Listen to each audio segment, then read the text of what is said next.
Welcome to ForexTV.com. Today is Thursday, February 7th. I'm Remy Hoki for your New York Forex Market Buzz.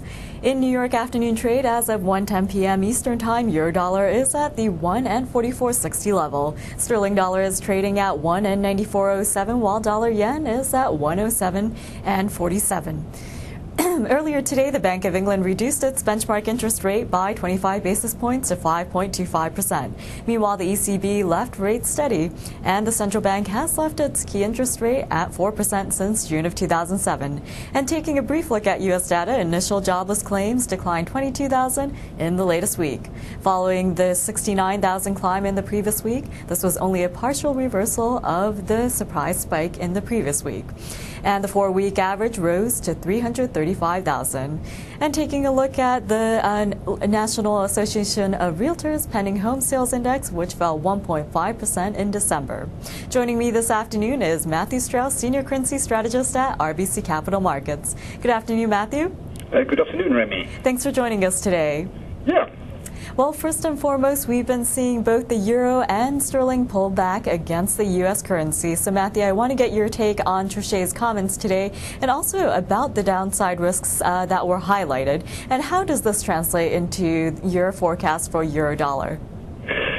Well, I think on the euro, the decision itself was universally expected by the market, but Trichet did come out a little bit more dovish than what the market was expecting, because if we just take one step back and look at the previous meeting, the ECB, after that meeting, came out with a very hawkish statement highlighting the inflationary risks in the economy and also the danger of wage negotiations spilling over into higher inflation. Now, although he started off again mentioning the inflation risk, he quickly moved to the downside risk to the European economy, and especially then the risk that the slowdown in the US is posing for the eurozone.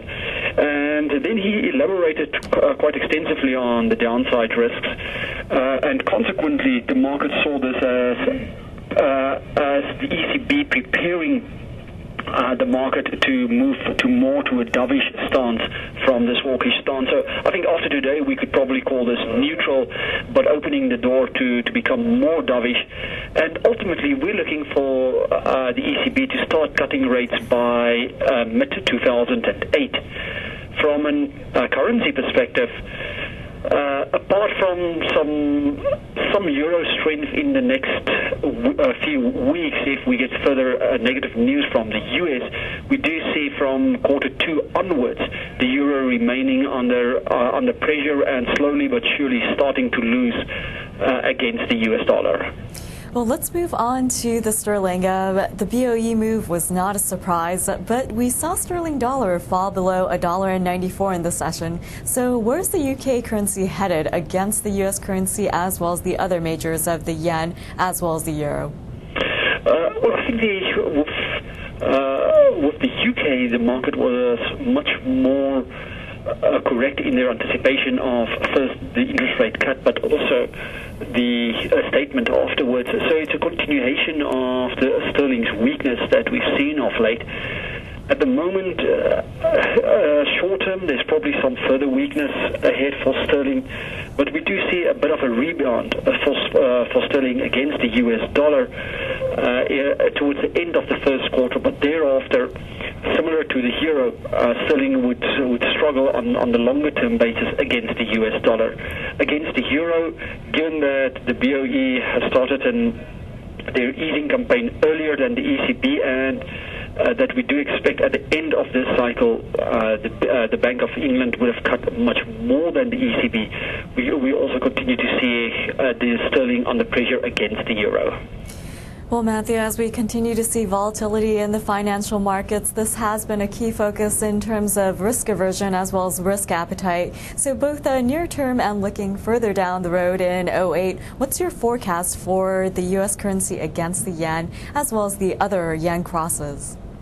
Well, I think in the short term, you're absolutely right. The uncertainty and the volatility in the markets, especially the equity markets, is at the moment supporting the yen as we see some carry trade unwinding. To today maybe a bit of an anomaly where the yen suddenly weakened against the US dollar, partly because of technical reasons and specific trades that were in the market just above 107. Once we broke that level, it quickly raced to 107.50. But we don't really see this as sustainable levels, and we continue to see the yen trading probably within a range of a 105.66 to a 107.90 level. Okay, and before we wrap it up for today's interview, let's take a look at the dollar block currencies. So as we begin to see that global economies are not sheltered from U.S. economic as well as financial woes, what do traders of the Aussie dollar, Kiwi, and CAD need to be keeping in mind? Well, I think on the Aussie dollar and the Kiwi, the carry trade theme and ultimately then movements in equity markets in the short term are very, very important, because equity markets, as a very sensitive, forward-looking barometer, are currently the most important driving force of these currencies. So for the short term, look at equity markets, look at risk aversion. Any further negative news from the US that might suggest that the US could enter into a deep recession will weigh heavily on the Australian dollar and the Kiwi. And I think we have to look towards the middle of the year, where domestic economic fundamentals will start playing a more significant role in driving the Aussie and Kiwi. Okay, Matthew, as always, thank you very much for your insight and analysis. You're welcome.